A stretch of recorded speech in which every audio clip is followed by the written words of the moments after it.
All right, welcome back to Ask the Pros. And as always, we've got the two biggest pros in the business in the room with me, Dr. Chad Wilner, Jacob Morris, as always, and Sam Carlson. So this is today's Ask the Pros is going to be amazing because it's a question I think I answer probably 2 or 3 times a day. So from now on, all I'm going to do is just say, hey, go watch this video. And let the pros handle it. Let the pros handle it. So, and in fact, I have you on this one, not just because you're a pro, like an all-around pro, but because you are a clinical, like in the practice with patients pro as well. And I'm a nice guy. You're a pretty nice guy. Pretty nice. So anyway, so what we're talking about today is all about how to take. We get a lead, okay. We're making them an offer, how we extend the offer, when we extend the offer, and how we convert that offer into a patient. Yes. Okay. I don't have an abbreviated heuristic for that. So that was very long, what I just explained, but it's basically the process, the conversion cycle. Yes. Okay. Yeah. And I think it stems from, okay, a lot of our offers, if you look at behind the offer, and we'll be adding more of those as we go, a lot of those offers are like, okay, we're offering a bottle of Brain Balance Pro or Restore Balance Pro. When do we extend that? Why do we extend that? How do we make it to where we're not just giving away free bottles of this stuff and losing a bunch of money, right? And not only that, but I think in this day and age, it's important to make sure that docs are comfortable with the fact that the way we go about approaching that is beyond reproach, meaning there is no hint at all whatsoever of it being the least bit bait and switch. Yes. Yep. Not at all. Like it is so crystal clear and so absolutely transparent in the way that we position it that if on occasion, and it still does happen, where there is confusion, people don't watch the video. They don't. Exactly. It's because they deliberately chose to not pay attention. Yeah. Honestly, to what was said, because if they skip over that, if they just and not only what was said, but what was written, because we make it clear, in terms of the process and the way that the whole exchange works. Yeah. So I'm gonna maybe start this conversation off by walking people off where Jacob and I start, and maybe some of the problems we even identified. Right. So you and I would take a version of these scripts, and we would have our clients do them. Right. Okay. So clients aren't trained pitch peoples. So what you would find naturally when it's almost like when you're selling something to somebody, they would use their tone, their cadence to gloss over the very important parts. Right. Okay. Yep. So for example, we have a part in our click campaigns for all of these different videos where it's like, before we get into that, and the pitch people on the videos are doing this, they're just saying, before we get into that, they're using all of their communication skills to say, listen, there's details that you need to know about that are important. And these are the things that people kind of gloss over before. So I'm sharing this because there's even an evolution. You do this naturally. So we didn't have that problem when we were running your infomercial offers, right? Generally speaking, you have your people that slip through. Yeah. But when we ran these same offers, the same framework, nuts and bolts are the same, we would have a lot more problems, a lot more feedback of, hey, these people don't know it has a lot to do with that communication. Right. Well, and not only the tonality, but I would even just pare it down to even more basic, that if there's any bit of stumbling or stammering or it creates confusion. It does. You have got to be so articulate and deliberate with the things you say and how you say it. I find myself in my pitch videos being very, in most instances, I attempt to enunciate very clearly. Even something as simple as enunciation makes a difference, because that way there's no mistaking the offer that I'm making. Yeah.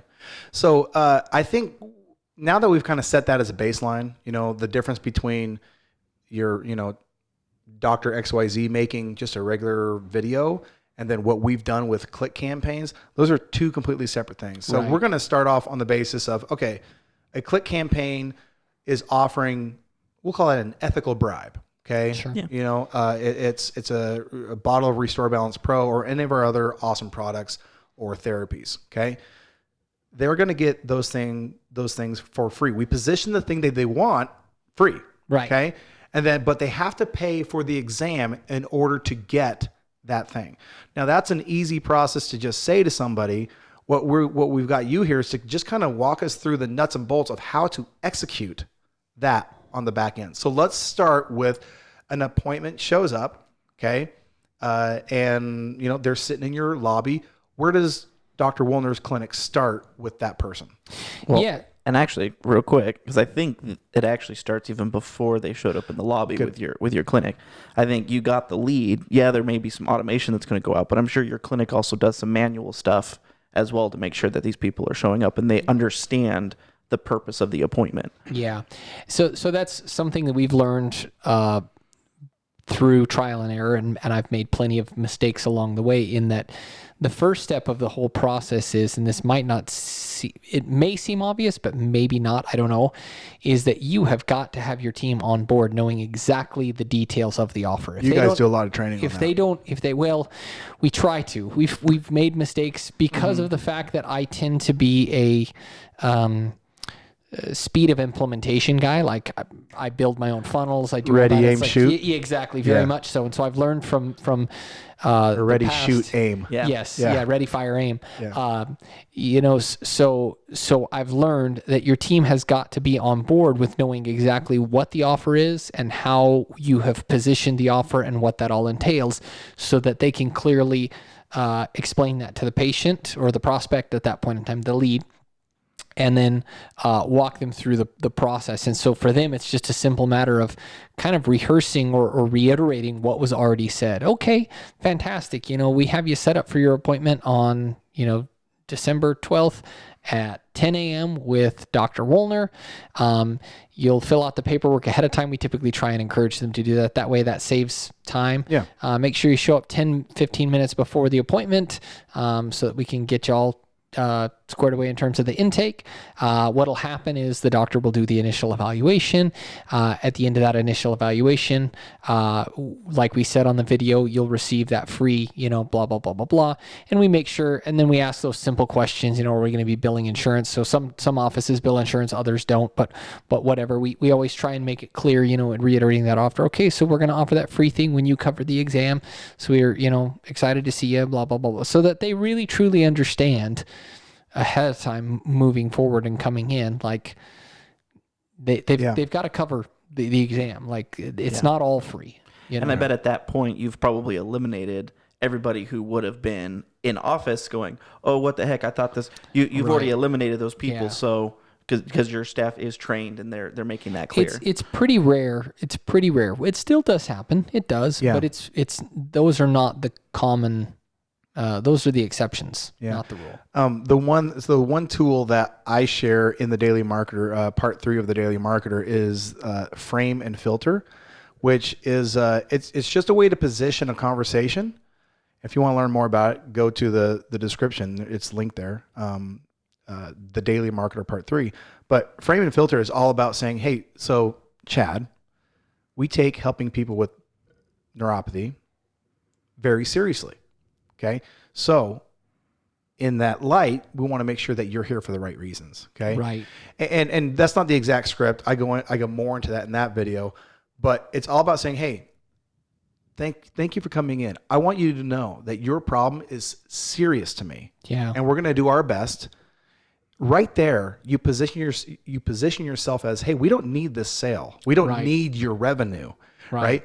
We're here to make a difference in your life. And if you're here for that reason, then cool. We're on the same page. Yeah. And it's so counterintuitive to what they're used to that it takes a lot of it. You know, it takes the fence sitters and it pushes them into the right place. Right. You know, because perception is the reality. You want to be perceived as an expert. Yeah. If you're going after the money and you know, you're not trying to make sure they're a fit for your program, then you're going to get perceived at a psychological level that way. Okay, so along those lines, so let's talk about, you know, you had asked originally what happens, you know, when they come in. Please. One of the greatest lessons that I think I've learned over the years, and I don't think I learned this from like my own genius. I've learned this from I've had a lot of mentors in and out of the profession, as I'm sure those watching also hopefully have had a lot of great mentors.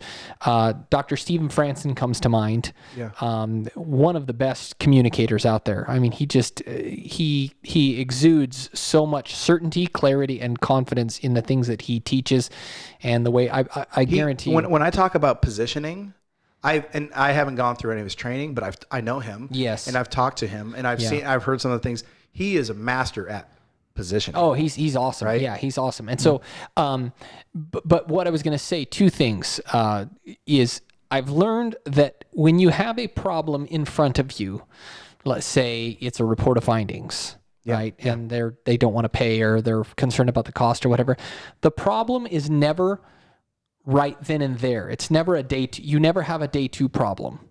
It's something that happened on day one that you didn't do correctly, right? Yeah. And then when you have what you think is a day one problem, it's never a day one problem. It was before they got. So the problem's always upstream. Like, understand that when you're dealing with these issues and whatnot, the problem's always upstream. Yeah. Understand that. So if people are coming in saying, I don't have any money, it's like, well, did we not call them before they came in? Correct. Yes, okay. Exactly. And that's what Jacob was talking about as well. And if you're consistently getting the same kind of concerns over the phone, it's either A, they didn't watch the video, or and maybe look at ways of maybe incentivizing them to watch that video, being a little bit more clear in terms. But again, with click campaigns, that takes care of a lot of it, because we're dealing with a proven funnel, which is fantastic. But if, assuming docs are watching this, you're like, I'm just doing all this on my own. That's something to just understand, is always go back a step and look, because chances are the problem was upstream. But they've come through the clinic. They're there for the exam. Typically, they fall into one of two categories. We use Blueprint, Dr. Aaron Gumb's Blueprint, which is amazing. If you guys don't know about that, it is. It's a phenomenal program. It helps because it does a lot of the heavy lifting for us. So with them, it's very straightforward. They come, they sit down, they watch a seminar, anywhere between 20 to 30 minutes, and they sit and they watch and they take notes, and that pre-frames everything very beautifully. There's very little that we really have to do at that point in time, because they've already been set up. Yep, I want to proceed forward with the exam. They proceed forward with the exam. That's that. If they're not coming in for or from a Blueprint, niche specific campaign or anything like that, then for us, it's a matter of just doing that initial evaluation. And in terms of that, I mean, we could spend hours deconstructing this. I think the manner of doing a consultation is such an art, and there's people that spend their entire consulting business or coaching business all on that. Right. So just the highlights, I guess. And that's what I was just going to say, is for me, I learned this skill, and I do not claim any of the genius for this. Yeah.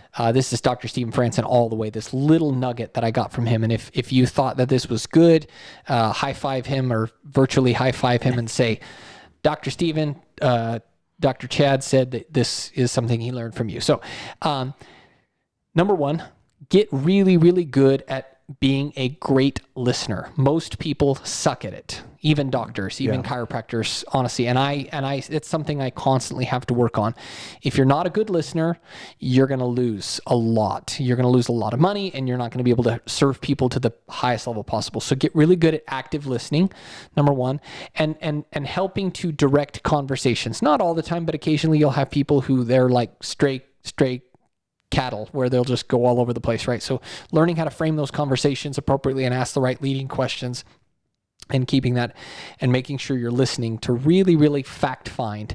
And what you're really going to fact find is their specific patient journey, what their problem is, the real nature, how it's impacting their life on an emotional and real level, what their real goal is, why they want to get better, not just I want to get out of pain, but what are the specific things that it's interfering with that they want to resume and get better, at what their goals are, what their real goals are, not again, I just want to get out of pain.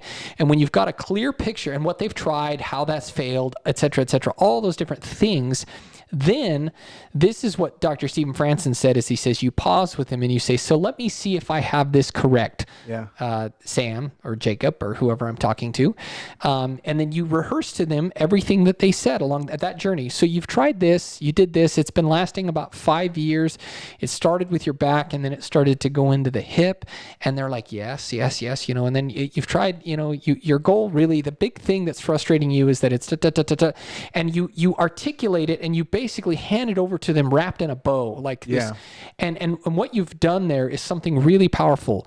You've done a lot of things really powerfully, is that you've articulated and diagnosed, essentially put into words better than they put into words what they've told you. It tells them, A, you're listening. B, it tells them that you actually are invested and care about them and their problem. And what happens is their confidence for you just goes through the roof. And the key question that this is the real genius. The chaser. What Stephen Franson says is, he says, as soon as you go through that, you pause for just a second and you look them square in the eye and you say, how did I do? Yeah. And that's that. And now it's not because the thing is you could lose that golden moment. You could lose it by simply saying, is that correct? And then they're just going to nod their head. Yeah, that's right. Whereas how did I do is a qualitative question. Yeah. Oh, you did great. Yeah, that's exactly. Yeah, you took the words right out, and yeah, that's exactly what I said. Yeah, and then also if maybe they missed something, which can happen, they're like, "Oh yeah," and also it triggers something else, so you get even more information that can be utilized. And then what happens is at that moment this very pivotal shift from where you go from potentially a person of suspicion, a salesperson, to now a trusted advisor, a trusted expert, a trusted advisor, somebody that now, okay. And then what happens at that point in time, again, is then you take charge of the conversation and you frame what's going to happen from there. And then it's just a simple matter of saying something to the effect of, okay, Sam, here's what we're going to do today. So this is consultation. So just kind of wrapping things up just a little bit. Yeah. This is the consultation. Yes. Okay. So at this point, we haven't given away anything for free. Nope. If at the end of this conversation, there's a goal. Yeah. Choose left or right. Yes. Right? Left is like continue on what you've been doing before. Yep. And this was a nice consultation. Yep. We'll call you next week, whatever. Yeah. And right is, would you like to move on to an exam? Yeah. And for us, I personally, I don't even think I've ever asked that question because I always assume that's why you're here. I'm very assumptive in that sense that why else would we be having this conversation if not to get to the point of why you're here today? And that is not just to talk about it, but to actually physically find out what's going on. And that's when I say that. So here's what we're going to do today. We're going to do our evaluation. If at that point in time they object or are uncertain about something, and then I say, here's what we're going to do. Okay. Is that cool? Is that fair? Mm-hmm. Something to that effect of, yep, agreement. I'm in agreement. Okay. That makes sense. Then let's move forward. And I'll typically even frame in there as soon as we're done with the evaluation, we're going to do this, and then on our way out, we'll make sure that you get that free bottle of whatever, or that free gift.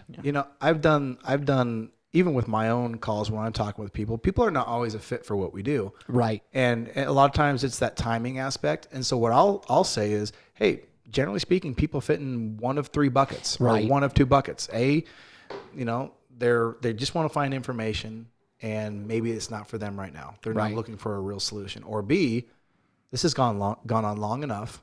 They need a trusted advisor, somebody that will help them get to a new way. Which one best describes you?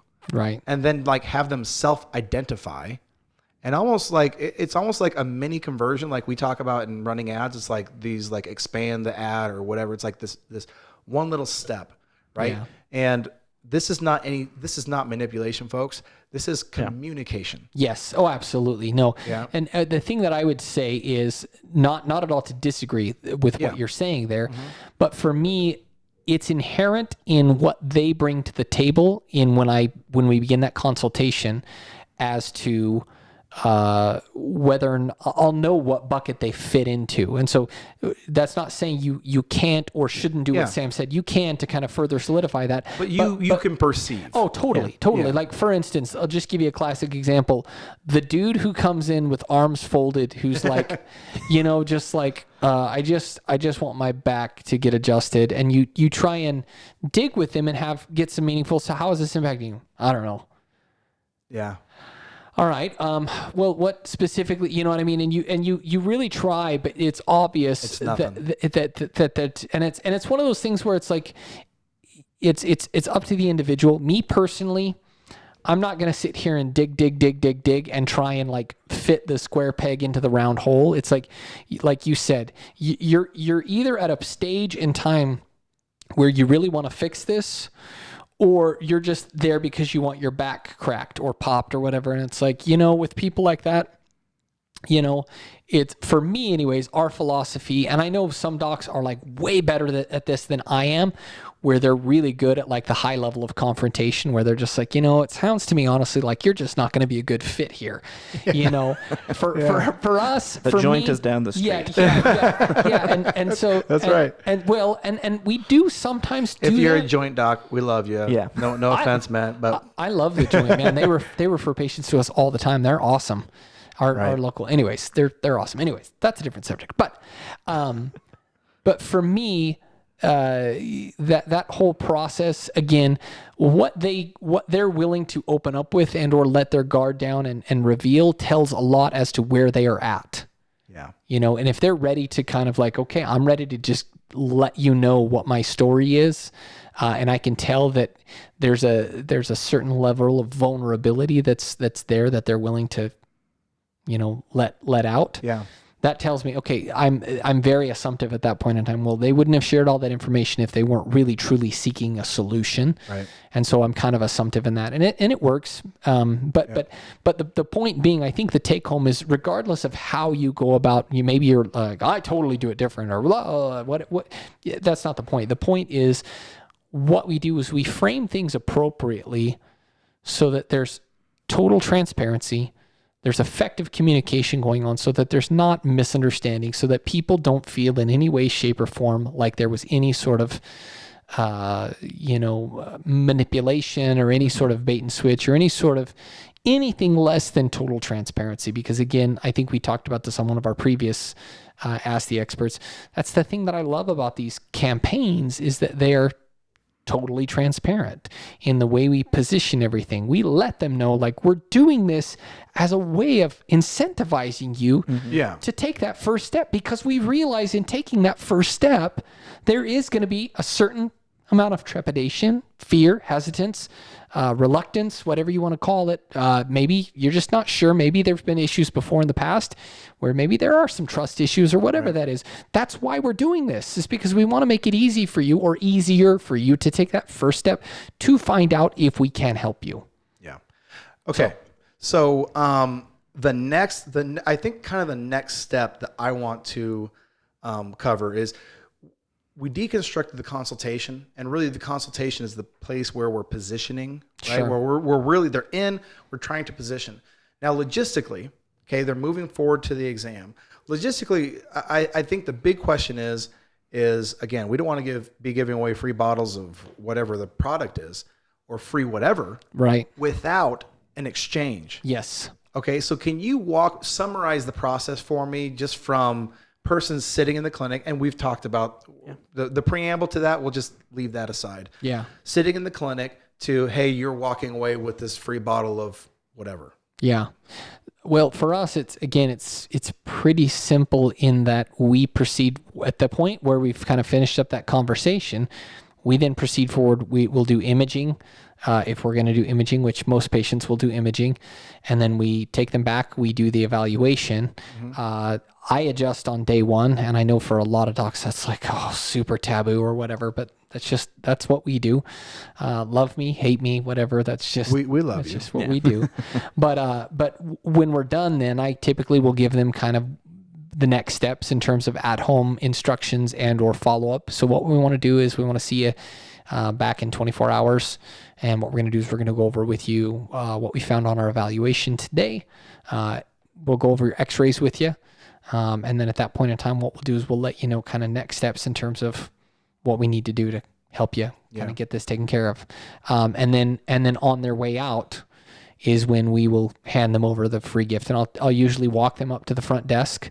I'll pass it off to my front desk assistant. I'll say, Lily, will you make sure that, Susan here gets scheduled for her report of findings? She says, okay, great. And then she hands it over. I mean, it's really fairly straightforward. And they know that service that we provided for them was not free because they've either discussed that with Lily and or it's been the assistant. Very transparently. It's been handled. Yeah, it's been handled. Did you want to add something to that? The only other thing I would say, so a question and then something else. So let's say they decide, hey, I don't want to do the exam. What happens? So you just do the consultation. They say, you know what? I don't feel like this is a fit. What happens on the way out? I say, get the hell out of here. You're dead to me. No. Okay. Tongue in cheek, maybe. Just kidding. No. That's why we see people storming out of your clinic all the time. That's why our reviews are so bad. No, for those people, again, that's the nice thing about positioning is that we really, really don't need them. Anytime you feel like that exchange is out of balance, and that's hard, especially for docs who are either struggling or new. Maybe more in terms of like the offer, right? Because the offer is, and I think what most people are concerned about when they're looking at an offer is like, well, I don't want to be giving away. Yeah. Sorry. So for us, it's just off the table. I rarely handle that. Again, in terms of our front desk. Are there catchphrases or things that you might throw in there to thwart? Because the reason people don't run into those problems is because they set themselves up for success. Yeah. Right. So let's say you're on like, whoa, I forgot to do step number 1, and person is in my clinic, and this is uncomfortable. Are there any I think it's one of those things where it's only uncomfortable if you make it uncomfortable. Okay. Do you know what I mean? For me, and I think a lot of it has to do with your level of confidence.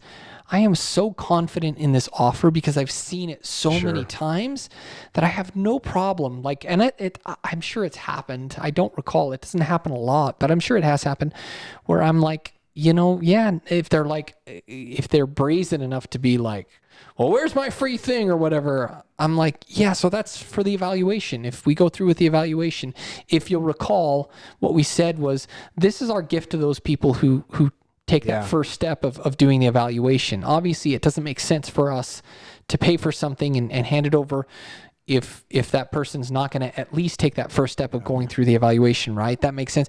And it's one of those things where the tone you take is not a confrontational tone, but rather a tone of let's be reasonable. I guess if you were to encapsulate the tone that you're taking, I always try and take that very diplomatic. Let's be reasonable here. Let's be realistic and understand.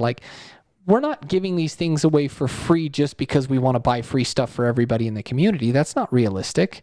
That's not reasonable, right? Yeah. And so the whole point is that when you come in for that evaluation, it's our chance to be able to find out if we can help you. And for those that take that first step, and whether or not we're going to be able to help you or not, our way of saying thanks for at least going through that initial evaluation process to find out if we can help you is this free thing, whatever that is. But we're not giving those away just to give them away for free for people who just walk in our door. Yeah. Did you have anything? Yeah. One more question. So so does that make sense? By the way? That totally makes. Okay. Totally makes sense. The only thing I would add to that is there are some techniques that you can use, like for example, mirroring. Sure. So mirroring just that would go well there. Yeah. So just like you want to this keep for free?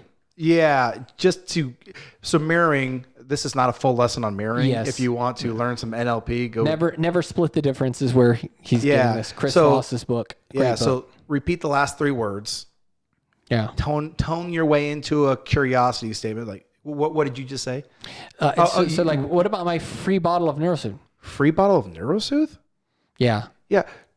Now I know it's been. Was there a misunderstanding? Was there some sort of I know it's been like 2 weeks since you you claimed that offer. We had on that video. Did you have a chance to watch that video? Well, yeah. Oh, so the video has all the details on that. Okay. And then you can, the reason you want to do something like that is because if you jump straight into, like, if you jump straight to the defense, they're going to go into the defense.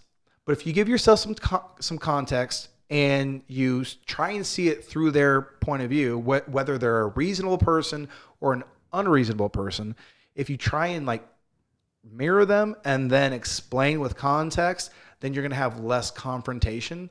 And I don't think that's going to be very far and few between, but just, for what it's worth. All right. So we had a little bit of a technical difficulty. We're back. Let's kind of wrap this thing up as far as from start to finish. So a summary of from lead to close in 2 minutes. 2 minutes. All right. So I think it all starts with number one, resting assured that if you have done a good job of explaining the offer clearly, it's going to take care of 95% of the heavy lifting in terms of that. Thankfully, you have that with the click campaigns. They've done that. They've done that for you. Second, making sure that your team clearly understands the offer, the ins and outs, the process, how it works, and how to explain that to the patient in very clear terms, that when they come in, they'll go through the consultation and evaluation, and once they've taken care of that, then they will receive the free gift. Okay. Making sure that they, and that's honestly, I think that's all you need to go through. We verify insurance. That helps too, because obviously, why would we verify insurance if we weren't going to bill said insurance? Yeah. So that's a huge part of it too. When they come in, then making sure that number one, we are good at active listening.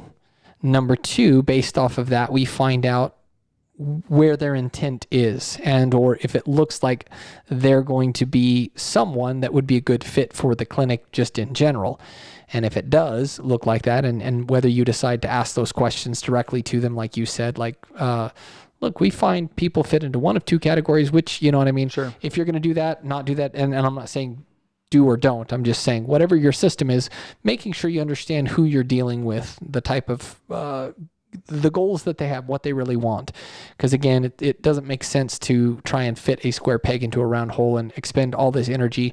Not everybody, despite what you hear from all the great closers out there, and not that I have anything against closing, but not everybody is convertible. Everybody wants That's true. It's just the truth. And it's, as far as I'm concerned, it is a colossal waste of time, effort, and energy if you think that way, that everybody that I need to close 99%, 100%, everybody, it's like, no, because you can't always ensure, even the best filtering doesn't always filter everything or everyone, right? So assuming that's the case, then you proceed forward with the examination, and or if you do any sort of treatment on that day, doing that.